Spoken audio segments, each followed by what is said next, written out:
Imagine waking up to the sweet voice of a gorgeous girl in lingerie whispering, "I love you," right in your ear, with that perfect skin-to-skin contact making you feel like you've finally reached the absolute peak of your existence. Sounds like an absolute dream come true, right?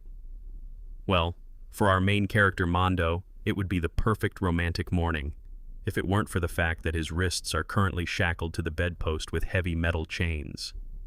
To figure out how our boy ended up in this erotic but terrifying confinement, we have to rewind a few hours to a college mixer party. Mondo, your typical nervous university student who has probably never even held a girl's hand, is sitting there sweating bullets, hyping himself up with the delusional hope that maybe, just maybe, he can score his first girlfriend today. And as if the universe heard his desperate, lonely prayers, someone asks if the seat next to him is free. He turns around and his jaw practically drops to the floor because it's none other than Tatsumingahara, the literal idol and most popular girl on campus. Mondo's brain immediately short-circuits as he simps hard over her impossible beauty and, let's be real, her massive, soft-looking assets, wondering how a top-tier goddess like her ended up sitting next to a background NPC like him. But things escalate from 0 to 100 when Aoi leans in close, batting her eyelashes, and secretly asks him to do her a favor by following her out of the party. Believing that his springtime of youth has finally arrived and he's hit the ultimate jackpot, our naive boy eagerly follows her to a dimly lit bar for some drinks, feeling completely on top of the world. However, that upbeat feeling doesn't last long, as he suddenly gets hit with an unnatural, overwhelming wave of sleepiness, with Aoi's deeply suspicious, plotting smile being the very last thing etched into his fading memory. Snapping back to the present, Mondo connects the dots and realizes this crazy chick absolutely roofied his drink. Panicking and yanking at his chains, he screams at her, demanding to know why she tied him up and begging her to just let him go home. But instead of showing any remorse, Aoi's sweet demeanor shatters in an instant.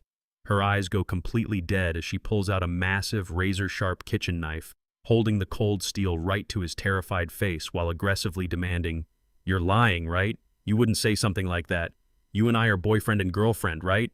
Answer me!" Realizing he is dealing with a full-blown psychotic yandere and that his life is literally hanging by a thread, Mondo gulps down his fear and desperately stammers out a, "Yes, we are." Satisfied with his forced confession, Aoi instantly drops the psycho act, putting the knife away and giggling with a bright rosy-cheeked, "Yay, I'm glad," while Mondo lies there trembling, realizing he needs to figure out an escape plan before this crazy girl actually chops him into pieces. But just as he's processing his impending doom, the bedroom door opens and in walks a super cute high school girl wearing a maid apron. Mondo is utterly baffled, wondering why there's a random JK in this crazy house, as Aoi casually introduces the girl as Midori, putting her in charge of his meals for the day. Suddenly, Aoi checks her phone and panics about being late, cheerfully telling Mondo not to forget to eat before casually skipping off to her college classes, like she didn't just leave a hostage chained to her bed. Left alone with the mysterious high schooler, Midori silently slides a delicious-looking tray of food in front of him. But as she walks away without saying a single word, Mondo spots something hidden under his plate. She left him a secret letter. Is this cute maid just another one of Aoi's crazy accomplices? Or could she be his one and only ticket out of this Yander nightmare? With no other option left, Mondo decides to put his trust in Midori's note, hiding it inside one of the bookshelf volumes while wondering if he can really rely on her promise of help. Day turns into night as he lies awake, asking himself at what point he fell asleep again, only to find Aoi looming right over him when he opens his eyes. Aoi cheerfully asks if he slept well, straddling him on the bed and asking if he wants to eat or take a bath, pushing her luck and his patience to absolute breaking points. Despite her terrifying side, she feeds him his favorite meal of meat and potatoes right off a spoon with a beaming smile, making him think this scenario wouldn't be half bad if he wasn't currently bound in heavy chains. But the domestic bliss is short-lived, because as soon as dinner is finished, Aoi announces it is time for the next step, and casually starts lifting his shirt, announcing that it is time to clean his body. Mondo is panicking internally as she wipes him down with a towel, blushing furiously while Aoi giggles at how cute he is. Things escalate quickly when she unzips her own top, revealing her heart-patterned bra and asking if he's ready for her to take things even further. As Aoi whispers that she is sure he will love every second of it, she warns him that every single day starting today is going to be packed with this exact brand of intense, unhinged affection. Aoi leans in close, offering to show Mondo a good time and telling him to just relax and leave everything to her. But the sheer pressure finally breaks our protagonist, who bursts into tears and screams that he doesn't want to do this. This sudden rejection instantly sours the mood, and Aoi's eyes go completely blank, sending Mondo into a silent panic as he realizes he has to keep his captor happy if he wants to survive. Thinking fast, he desperately grabs her and pulls off an Oscar-worthy performance, yelling that she is far too important to him to just rush into things on a whim. The lie somehow works, but it backfires in the most terrifying way possible. A tearful Aoi straddles him in a tight embrace, squealing that she loves him more than anyone else, before giving him a soul-crushing, psychotic stare and whispering that she will never forgive him if he betrays her. Several days pass under this high-stakes house arrest, and Mondo begins to notice a rotation of different beautiful girls taking turns bringing him his meals, though none of them are willing to help him escape except for Midori. Through secret letters slipped under his food tray, Midori fills him in on some dark family lore, explaining that Aoi's family is so insanely powerful that even the police won't intervene, and that civilians are regularly kidnapped and brought here with no one ever hearing from them again. Midori's notes also point out a crucial detail. The key to Mondo's handcuffs is hanging right on Aoi's necklace, nestled right on her chest. With the final note declaring that the escape is set for tonight, Mondo lies on the bed, his head spinning with anxiety as he prays that Midori is safe. Right on cue, the door handle suddenly rattles, and Mondo sits up, expecting his savior, only to freeze in absolute terror as Aoi walks through the door holding a massive kitchen knife. With a chillingly calm voice, she tells him it's a real pity, but Midori-chan won't be coming tonight, before stepping closer to the bed and asking if he remembers exactly what she told him about betrayal. Aoi stands in the doorway with tears streaming down her face and a terrifying look in her eyes, reminding Mondo that she promised never to forgive him if he betrayed her. Mondo's heart completely drops as he realizes Midori's escape plan has failed, and things go from bad to worse as Aoi completely loses her mind, tearing the room apart and ripping up Midori's secret notes. Crying that Mondo is still lusting after another woman, Aoi raises her giant kitchen knife to deliver a severe punishment, lunging forward and plunging the blade straight into Mondo's chest. But in a brilliant display of quick thinking, Mondo actually used the attack as a distraction. As Aoi panics over accidentally hurting him, Mondo smiles through the pain and shows her that he snatched the handcuff key right off her neck while her guard was down. Pushing her away, Mondo breaks free and runs into the hallway where he finds a weeping Midori, immediately grabbing her hand and comforting her as they make a run for it.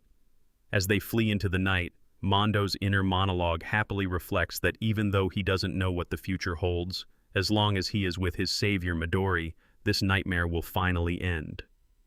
But just as they make it to the exit, Mondo suddenly collapses onto the floor, and when he finally opens his eyes, he finds Midori looking down at him with tears of worry. Mondo reaches out to pat her head, relieved that the nightmare is finally over, until he tries to move his hands and realizes he is now spread-eagled and chained even tighter to a brand new bed. Midori's worried face instantly morphs into a classic blushing yandere smile as she happily admits that the sleeping medicine she slipped into his dinner worked perfectly. It turns out Midori never wanted to save him. She was just playing the hero to steal Mondo away from Aoi, who is now left crying in the background while the rest of the mansion's gorgeous girls walk in to bicker over who gets to keep Mondo next. Realizing that the entire household is a competitive yandere harem, Mondo can only watch in absolute dread as Midori stands over her new prize with a twisted grin, wearing the key around her neck and promising to take very good care of him as his new Oni-san. Poor Mondo is right back where he started, chained to a bed and wondering how his life became a recurring hostage drama. Just when he thinks things can't get any weirder, Midori strolls into the room carrying a supply box, casually apologizing for being late and celebrating that they finally have some quality alone time. Naturally, Mondo demands to know why his self-proclaimed savior has chained him up like a discount Houdini, reminding her of her promise to help him escape. Midori simply straddles him, claiming she had to imprison him to protect him because her family is completely unhinged and escape is physically impossible.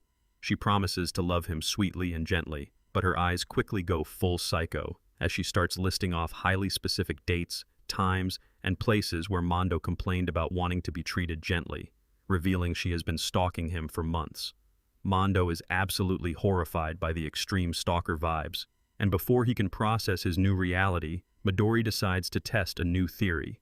Asking if he actually prefers aggressive girls, she slides off her sweater and starts using her feet to dominate him, stepping right on his chest and even rubbing her foot against his face. Mondo tries his best to mentally resist the physical temptation, knowing that getting swept away by another yandere is a one-way ticket to permanent captivity. When he begs her to back off, Midori's playful smile vanishes, replaced by a cold, calculating gaze as she prepares to raise the stakes even higher. Desperate to escape his chains, Mondo plays his ultimate card, frantically pleading that he desperately needs to go to the bathroom and is about to leak. Midori, however, is completely unfazed by his bladder emergency. Rather than unlocking him, she takes off her boots, climbs onto the bed, and proudly pulls out a plastic handheld urinal with a beaming smile. Mondo's face drops in absolute horror as Midori cheerfully explains that she actually has nurse training, completely ignoring his desperate cries to stop as she takes matters into her own hands. Left with absolutely no choice, Mondo is forced to suffer the ultimate humiliation, leaving him blushing furiously and wishing the earth would swallow him whole. To make matters even more absurd, Midori decides that since he can't be trusted to go unsupervised, she's going to strap him into a giant adult diaper, teasingly whispering that he can't do anything without her before leaving him alone in the room. Left to wallow in his despair, Mondo breaks down crying, realizing that a life of zero freedom where he can't even use the bathroom alone is completely unbearable. Just as he silently begs for anyone to save him, his previous captor, Aoi, happily hums her way down the hall, opening the door with a fresh breakfast cart and celebrating that it's finally her turn on hostage duty. As Mondo's stomach betrays him with a loud growl, he weakly asks what these girls could possibly hope to achieve by treating a human being like a toy. With a serene but chilling smile, Aoi looks back at him and calmly confirms his suspicions, admitting that this is all just a fun little game between her and her sisters. Aoi drops a massive bombshell, revealing that she and her sisters are actively fighting over him in a high-stakes game where escape is strictly forbidden. She opens her dress to show off some black lace lingerie, inviting him to run away again just so he can return to her, promising she won't hurt him and will let him do whatever he wants. Before she leaves, she slips him a crucial hint, whispering that Midori is actually quite easily manipulated or swayed. Left alone on the bed, Mondo realizes that to get his hands on the handcuff key, he needs to play his cards right. Right on cue, Midori returns to serve lunch, showing off her own corset and offering some highly questionable butt-cleaning services. Remembering Aoi's hint, Mondo puts on an award-winning dramatic performance, crying out that he genuinely cared for Midori and desperately believed in their promised future together. The sweet talk initially seems to stun her, but his hope is instantly crushed when Midori's face goes completely blank. Screaming in disgust, she kicks his lunch cart across the room and violently stomps her boot on his chest, unleashing a barrage of insults about how much she hates men and how his stupid face has pissed her off since day one. In a fit of pure rage, she rips her necklace off and throws the handcuff key right at him, declaring she doesn't want him anyway before slamming the door shut. Though terrified by her true nature, Mondo is thrilled to see the key lying on the bed just inches from his hand. He stretches his fingers, straining to reach his ticket to freedom, only for a mysterious hand to snatch it away at the very last second. Mondo looks up in absolute despair to see a completely new short-haired girl in a hoodie holding the key, leaving our poor protagonist to face a brand new yandere competitor as his captivity nightmare continues. Just when our main character thinks he has a clever escape plan, his hopes are instantly dashed when a third sister suddenly walks into the room. Wearing a baggy gray hoodie, she looks incredibly cute and innocent as she holds up a key, teasingly asking if he wants it. The poor guy is frozen in panic, thinking his chance is completely ruined, but to his absolute shock, she actually gets close and unlocks his handcuffs. She looks a bit confused by his hesitation, innocently asking if she did something wrong by trying to free him. He quickly stammers out a denial, and she flashes a bright, relieved smile that could melt butter. But our boy isn't about to stay and cuddle. The The second those cuffs click open, he leaps out of bed and bolts out of the room, completely ignoring her warning that standing up so fast is dangerous. He dashes into the hallway, only to realize the place is a massive, confusing maze. As he panics over which way to run, he hears approaching footsteps and fears the worst. Suddenly, a hand grabs his arm and pulls him aside. It's the same hoodie girl. She urges him to follow her, and when he desperately asks who she is and if she's letting him go, she playfully tells him her name is Ko, insists he call her Oni-chan, and promises to take him somewhere nice. Cut to the next scene, and our protagonist is sitting in a massive, steaming hot bath with a cooling patch on his chest, utterly bewildered by his life choices. He knows he shouldn't have followed her, and he's highly suspicious that this relaxing bath is just another trap designed by these twisted sisters to make him lower his guard. His paranoia hits an all-time high when Ko walks into the bathroom, happily shouting that they should bathe together. He panics and covers his eyes, but it turns out she's just wearing a school swimsuit. She bursts out laughing at his reaction, teasing him for thinking she was completely naked. However, the joke is on him because the hot water makes her skin flush a light pink, leaving our guy sweating bullets because it honestly looks way too sexy. Sensing his weakness, Ko gets close and blushes, asking if they should finally do that now. His mind immediately goes straight to the gutter, fearing some wild punishment, but she hilariously whips out a massive sponge and cheerfully offers to wash his back like a professional spa worker. She drags him over, whispering in his ear that if he washes himself thoroughly, she might just do him a special favor later. With the shower running and Ko smiling down at him, our hero is left wondering what kind of game he's truly caught up in. What starts as a helpful back-scrubbing session quickly turns into a highly dangerous situation for our main character's sanity. As Ko slides the soapy sponge around, she accidentally shifts her focus to some much more sensitive areas on his chest, sending shivers down his spine and making him completely lose his composure.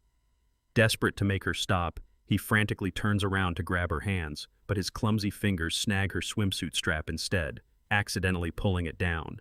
Before he can even register what's happening, he gets an eyeball full of her front assets. Talk about a classic anime blunder. Our boy immediately panics and apologizes, but Ko isn't letting him off that easily. Wearing a mischievous shadow on her face, she declares it's time for his punishment and unleashes a ruthless, hyperactive tickle attack. He begs for mercy, but the intense physical contact triggers a highly awkward, very visible biological reaction that literally lifts the towel covering his lap. Ko stops mid-laugh, staring at the sudden rise in the situation before looking up at him with teary, flushed eyes, calling him an absolute pervert. But instead of running away, Ko's chaotic energy takes a wild turn. She points out that this particular area has yet to be washed, pours a generous amount of liquid soap onto her hands, and crawls on top of him with a playful smile. She tells him to sit tight and enjoy her personal room service, sliding closer to give him a hands-on cleaning session. Our hero is practically fighting for his life to resist her aggressive hospitality, pleading with her to stop as things get incredibly slippery. But just when he thinks he's about to completely give in to temptation, his survival instincts kick in when he notices a terrifying shadow at the door. It turns out the other sisters have tracked them down, and one of them is casually wielding a massive kitchen knife with a dead look in her eyes. Talk about a literal buzzkill. Somehow, the chaotic scrubbing session wraps up just in time, and after a hasty rinse, our boy finally gets to change into some clean clothes. To cap off the wildest bath of his life, Ko sweetly hands him a chilled bottle of coffee milk. The two of them stand side by side, chugging down their drinks in unison and letting out a satisfied sigh, giving our exhausted protagonist a temporary moment of peace in this house of beautiful madness. After that highly chaotic bath adventure, our hero stands side by side with Ko, chugging down a cold bottle of coffee milk. Seeing her bright, innocent smile as she enjoys her drink triggers a wave of deep nostalgia for him. He remembers a sweet girl from his childhood neighborhood and realizes just how much he misses a normal, peaceful life where he isn't chained to a bed. Seizing the emotional moment, he looks at Ko and begs for her help, pleading to be freed from this bizarre captivity. To his absolute shock, Ko doesn't even hesitate. She flashes a cheerful smile and agrees to take him outside right then and there. As they walk down the corridor toward a blinding white light, our protagonist is completely paranoid, convinced that this is a cruel psychological trap designed to build up his hopes, only to crush them. But when they step through the door, he is greeted by real green trees, a vast blue sky, and a gentle breeze. He's actually outside. Overwhelmed with joy, he sheds tears of pure relief, grabs Ko's hands to thank her, and promises to never forget her kindness before sprinting into the surrounding forest. Running through the deep woods, our boy is already planning his bright new future. He promises himself that once he reaches the nearest village, he'll head straight to the police, go to college, join a club, eat delicious food, and finally get a girlfriend. He is so lost in his optimistic daydreams that he completely fails to notice a terrifying figure lurking in the shadows. Suddenly, a creepy man in a formal suit wearing a smiling cartoonish mask sneaks up behind him and brutally whacks him with an iron pipe. Our hero falls to the ground, crying out in pain and confusion as his happy future instantly evaporates. As he looks up, his heart drops. The smiling masked man stands over him, silently holding the heavy weapon. Before he can even try to scramble away, another identically dressed masked man steps out from the trees. There are two of them now. Paralyzed with fear and realizing he has no way out, our helpless protagonist can only beg for mercy as the creepy suits grab him by the collar and ruthlessly drag him back toward the mansion. The two masked men are dragging our beaten-up protagonist back through the forest when Ko casually steps out of the bushes. She actually scolds the guards, telling them to stop dragging him so roughly because her precious Oni-chan might get hurt. Hearing her voice, our hero puts the pieces together and looks up at her in absolute horror. He suddenly realizes she knew this would happen all along. Letting him escape was just a sick, calculated part of her plan. When he trembles and asks if she set him up, Ko doesn't even try to hide it.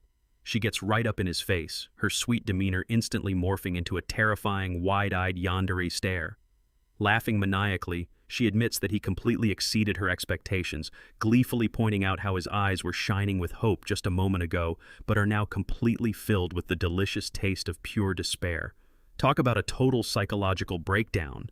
Ku continues to mock him for being a stubborn idiot who never learns, admitting she finally understands why her older sister, Midori, was so incredibly annoyed with him. But in her own twisted way, she reassures him that she absolutely loves her idiot Oni-chan and happily promises that they will get to play like this forever. Staring up at his smiling captor and the masked guards towering over him, our protagonist's spirit is completely broken. On his knees in the dirt outside the massive mansion, he accepts the crushing reality that he is trapped, with absolutely no way to escape this family's twisted game. To make matters even worse, as he is brought back inside, another sister watches the entire scene silently from a window upstairs, making it clear that his personal purgatory has only just begun. Poor Mondo is trapped once again, finding himself in the classic predicament of being held captive by a girl who is just a little too dedicated. His captor walks in carrying a steaming hot tray, looking like the picture-perfect caring partner. She gently notes that he hasn't eaten since yesterday and offers him some freshly made egg porridge, loaded with green onions just the way he likes it. Talk about room service with a side of Stockholm Syndrome. Mondo, looking completely exhausted, stares at the food and points out the obvious. She seems to know everything about him, from his favorite dishes to his daily habits. Hoping to level the playing field, he asks if she could tell him something about herself or the outside world for a change. Big mistake. Instantly, her warm expression disappears, replaced by a terrifying, wide-eyed stare as she bluntly tells him, "No good." Sweat dripping down his face, Mondo freezes as she gently cups his cheek, telling him in a sweet but chilling tone that he has no need to know anything. In her mind, it is enough for him to live happily with her in this room for the rest of his life, doing fun things every day, because some secrets are better left unknown. To make sure he doesn't dwell on his lack of freedom, she decides a physical distraction is the best medicine. Slipping onto his lap, she playfully asks if he wants to know her measurements or erogenous zones instead. Before he can even protest, she pulls up her top to reveal her lace bra. To seal the deal, she takes his hand and presses it directly onto her chest, bragging that she is the biggest among her sisters. Mondo's brain completely short-circuits at the physical contact, unable to think of anything else besides how soft and heavy she feels, proving that sometimes a Yandere's distraction tactics are just too effective to resist. Things are getting spicy right out of the gate as our boy Mondo finds himself in a position most of us only dream of or have nightmares about, pinned down on a couch by a girl who clearly didn't come here to play board games. She's leaning in, whispering that she's going to tell him much more. And for a second, it looks like Mondo's soul is about to leave his body from pure panic. She gets so close their noses are practically touching, asking what he wants to know, but then she catches him vibrating with nervousness and realizes he's way too pure for this.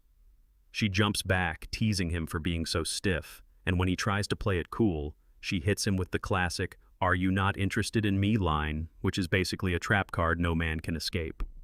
Mondo, bless his heart, tries to salvage the situation by asking about her hobbies, which makes her absolutely lose it. She starts laughing like he just told the joke of the century, roasting him for making it feel like they're on some awkward blind date. Seriously, Mondo, hobbies? We were 3 seconds away from a plot development and you're asking about her favorite color? But just as we're getting used to the teasing, the vibe shifts as we see Mondo being shown to a new room by a girl in a hoodie who calls him Oni-chan.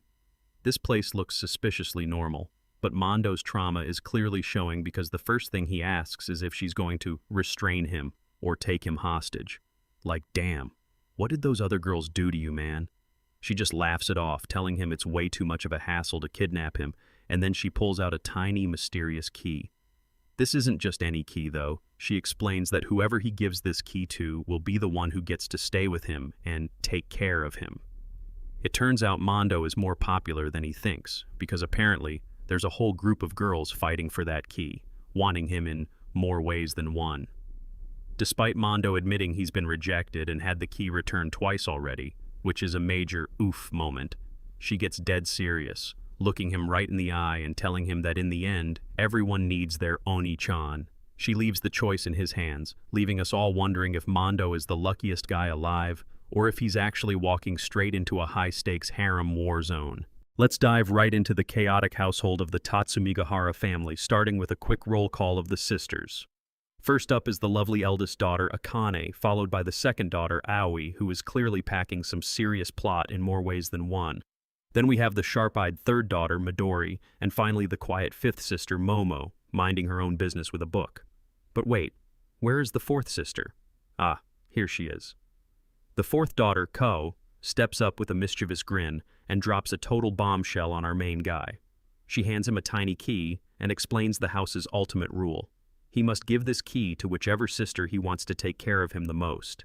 And by taking care of him, she doesn't just mean doing his laundry or cooking his meals. Leaning in with a teasing look, Ko hints that the lucky sister will handle all sorts of things, including, well, absolutely anything his heart desires. Naturally, our protagonist is sweating bullets, instantly suspecting some kind of wild, hidden agenda, but Ko just flashes a wicked smile, admitting she simply wanted to make things a whole lot more interesting to see who he would choose. Left alone in his room, our hero starts weighing his options. What if he actually gives the key to the second sister, Aoi? Sure, she can be a little terrifying at times, but she is a great cook, undeniably cute, and let's be honest, his imagination is already running wild with some highly cultured, borderline illegal scenarios of her offering him absolutely anything he wants. Honestly, after all the endless stress, he is completely exhausted, and if escaping this place is impossible anyway, maybe letting one of these beautiful girls pamper him isn't the worst fate. He is almost ready to just submit to avoid any harsh treatment, but before he can make his move, a sudden knock on the door shatters his train of thought. The door swings open to reveal the third daughter, Midori, looking incredibly nervous and blushing like crazy. Our guy sits up and asks what she wants, but instead of a normal answer, Midori does the absolute unthinkable. She drags a wash basin into the room, stands right over it, and nervously announces that she is going to pee right here while he watches. Our protagonist's eyes nearly pop out of his head as he screams in panic, begging her to pull her skirt down immediately. But a tearful Midori explains her incredibly twisted logic. She wants to apologize for all the horrible things she did to him in the past.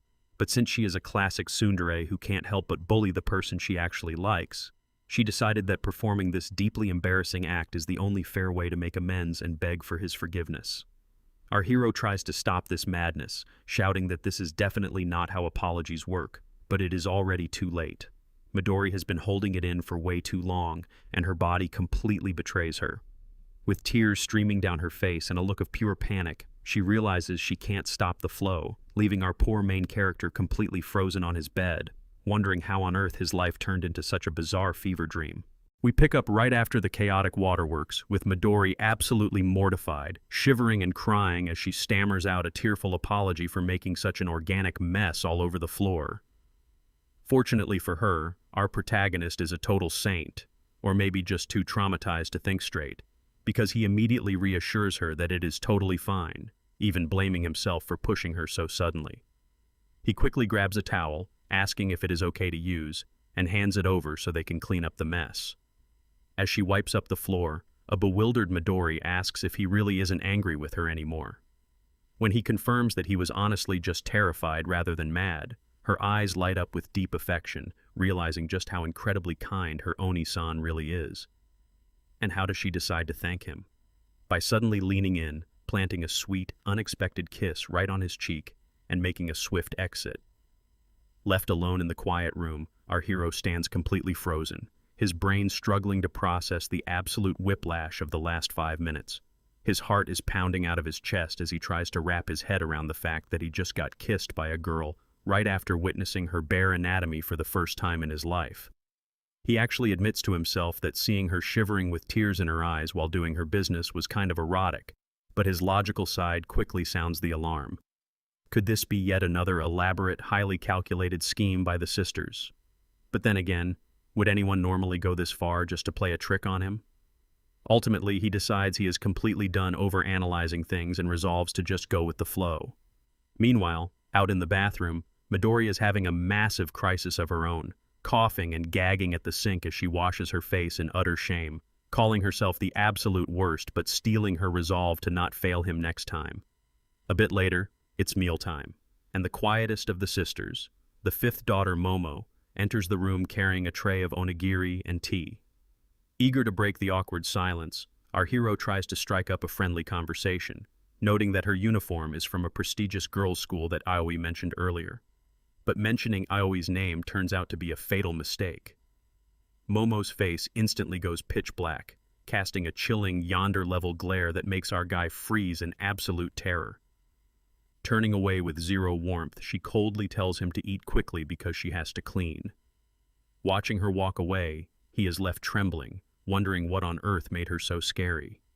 Yet, looking down at the key in his hand, his inner degenerate takes over once again as he imagines a highly suggestive, cultured fantasy of the unfriendly Momo taking care of him on the floor.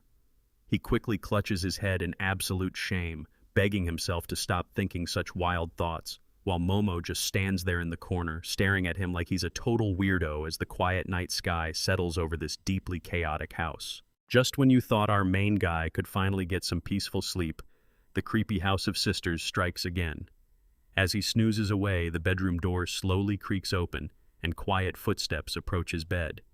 It's Momo, the quiet fifth sister, who is standing over him in the dark, cold-bloodedly pointing a handgun right at his sleeping face. Talk about a rude awakening. Mondo opens his eyes, feels the cold metal pressed against his cheek, and instantly starts sweating bullets. He completely loses his mind, crying and begging on his knees while trembling like a leaf on his mattress. He desperately screams that he has absolutely no intention of escaping anymore, promising that he will willingly hand over the key to whichever sister they want and obey every single order if she just spares his life. Momo looks down at his sobbing form with wide, soulless eyes, delivering a cold, devastating judgment. How pathetic. She casually lowers the weapon, mocking him for being so easily terrified of a toy gun, calling him just as lame as ever. Mondo is completely stunned, realizing he was crying over a piece of plastic, but before he can even sigh in relief, Momo points the toy right back at his forehead. She coldly warns him that if it were a real gun, there would already be a gaping hole in his skull before they could even have this conversation.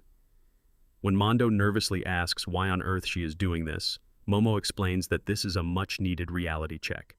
She tells him he clearly hasn't grasped the absolute danger of his situation, pointing out that if he keeps acting so careless, he is going to get stabbed again. Mondo tries to awkwardly defend the other sisters, stammering that Aoi only tried to stab him because he jumped at her, and that deep down, she isn't really that kind of girl. Hearing this peak level of Stockholm Syndrome, Momo turns to him with a deadpan stare, completely done with his nonsense, and bluntly declares that he is nothing but a hopelessly stupid person. Momo delivers her final, chilling words, telling our hero that he is basically a lost cause. She points out that since he has already been kidnapped and put in grave danger, he might as well try to make the best of it and enjoy himself before his final days come. But just as she turns to leave, she drops one last embarrassing comment, casually suggesting he might want to change his pants before breakfast arrives. Mondo looks down in absolute horror, realizing that the sheer terror of that toy gun actually caused him to have a little accident in his trousers. Left alone in his room, he breaks down in tears, crying over how impossible his situation is and desperately trying not to think about his bleak future. The next morning the sun rises, and the gentle eldest sister, Akane, walks in carrying a lovely breakfast tray of pancakes and coffee. Seeing his sleep-deprived, miserable face, she sweetly asks if he slept well, though it's pretty obvious he didn't. Mondo knows that while Akane usually acts like the most gentle and composed sister, she is still a member of this wild family. Sure enough, his suspicions are proven right when Akane decides that the best way to cheer him up is by offering some highly intimate, comforting therapy. She casually lifts up her sweater, offering him some extremely close-up personal healing directly from her ample charms to lift his spirits. Before Mondo can even process what is happening, Akane aggressively pushes her soft assets right into his face, completely smothering him in her warm embrace. He is caught entirely off guard as she playfully asks if her comforting cure is delicious. Our poor protagonist is left completely overwhelmed, dazed by the soft, melting sensation of her overwhelming affection, and finding himself completely powerless to resist this bizarre, sweet, and highly comforting treatment. Akane finally lets our hero go, asking if she squeezed him too hard, but before he can even catch his breath, she pulls him right back into her overwhelming, face-smothering embrace. She coddles him like a child, telling him she knows how hard he has been working and how she has been watching over him this entire time. As his face remains buried in her maternal affection, Seiji's mind begins to wander, bringing back faint memories of a girl who used to live next door to him in his past life. But the peaceful nostalgia is instantly shattered when he pulls away and notices some massive, painful-looking bruises hidden under Akane's sweater. When he asks if she is okay, Akane tries to brush it off as nothing, but closer inspection reveals that her entire body is covered in disturbing bruises and burn scars. To show him just how fragile the human body is, Akane does the absolute unthinkable. She grabs a dessert fork from the breakfast tray and casually inflicts a deep, bloody scratch on her own arm, wearing a sweet, cheerful smile the entire time. Seiji recoils on the bed in absolute horror, hyperventilating as this smiling maniac bleeds right in front of him. But in his desperate scramble to get away, the precious key slips out of his pocket and onto the mattress. Akane's eyes instantly lock onto it, and she sweetly offers to pick it up for him. Knowing that letting her have the key means game over, Seiji panics. In a moment of pure, raw desperation, he grabs the key and swallows it whole. He immediately begins to violently choke and cough, gasping out that the key is gone now so the sisters can finally stop fighting over it, before collapsing onto the bed. Sometime later, he groggily wakes up to Akane calling his name, letting him know that he fainted and almost crossed over to the other side from choking. As the deadpan fifth sister, Momo, watches him from the doorway with absolute disgust, Seiji notices a brand new, much larger seahorse key now safely hanging on a necklace around his neck. Akane giggles, warning him not to swallow his keys anymore, and happily hugs him, confessing that she absolutely loves his passionate desire to resist them, leaving our poor protagonist crying in regret, realizing he is just digging his own grave deeper. Akane continues to tease him with her overwhelming charms, playfully offering to let him seek comfort in her warm embrace whenever he is feeling down, but Sakai hilariously panics and backs away, shouting that he absolutely doesn't need that. Giggling at his adorable reaction, Akane waves goodbye, stating it's time for her to go to work. The moment she leaves, Sakai collapses on the bed, sweating in relief that he survived another close encounter, though he knows running away is still his only real option. However, with the sisters heavily armed and strange masked guards roaming outside, escaping alone is completely impossible. He desperately needs an ally. Later that evening, Akane stands on the balcony staring into the night, holding a piece of candy and whispering to herself that she loves how her beloved Sekai-kun hasn't changed since they were kids. Back in his room, Sekai is interrupted by a knock on his door, and in walks Momo carrying a tray of sweet buns and milk. When he asks why she is on duty again, Momo deadpans that she is filling in because a certain sister caught a cold after getting completely soaked in this freezing weather, and Sekai immediately remembers the wet accident Midori had on the floor earlier. Momo aggressively slams the tray down and turns to leave, treating him with her usual cold, silent indifference. But Sekai realizes her lack of interest might actually be the key to his escape. He strategically plays his card, whispering out loud that maybe he should just give his new key to Aoi instead. Hearing this, Momo immediately freezes in her tracks, turning around to warn him with a dark glare that he is being deceived again and asking if he already forgot that Aoi literally tried to stab him. But Sakai slyly smirks, hitting her with a massive curveball by asking if she is actually just being overprotective because she likes Aoi. Momo's deadpan mask completely shatters, her face flushing bright red in utter shock as she yells at him to stop being delusional. Seizing the moment, Sakai gets dead serious, admitting that while he is indeed a gullible target, he absolutely cannot escape this prison of a house alone. Holding his brand new seahorse key, he officially offers Momo a high-stakes deal.